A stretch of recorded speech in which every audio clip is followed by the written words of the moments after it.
First of all, I welcome you all to this press conference.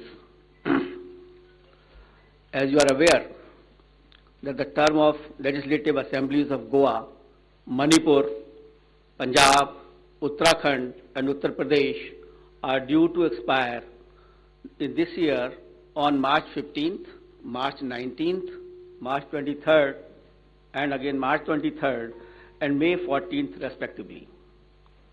A total of 690 assembly constituencies will go poll this time. These includes 40 assembly constituencies in Goa, 60 assembly constituencies in Manipur, 117 ACs in Punjab, 17 ACs in Uttarakhand and Uttar Pradesh.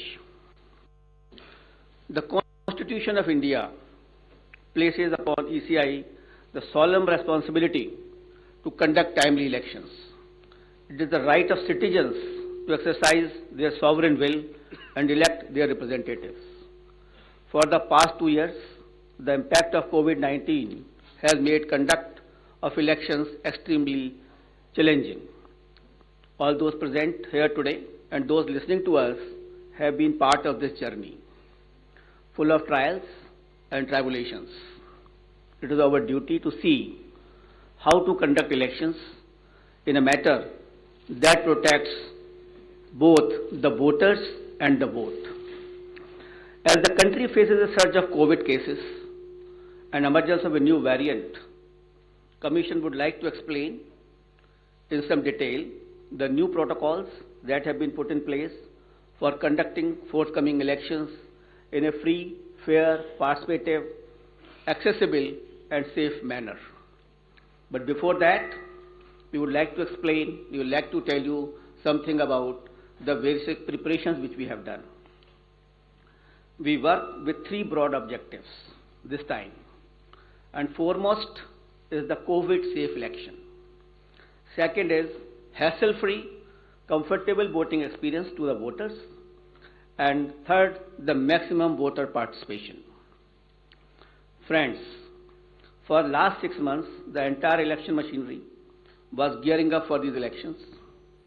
Periodic reviews were done and senior officers of ECI held detailed meetings to review all aspects of poll preparations.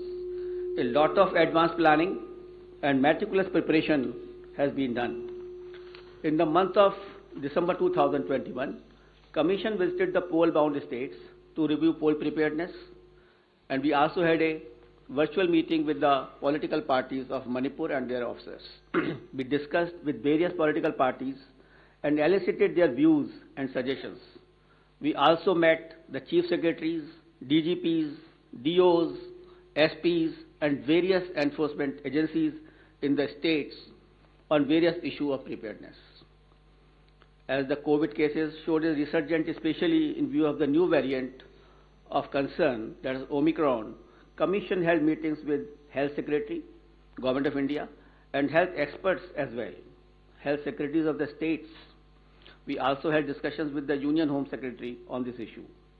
After taking all these views and the opinions and the ground situation, we decided to announce elections to the 5 states with safety norms in place.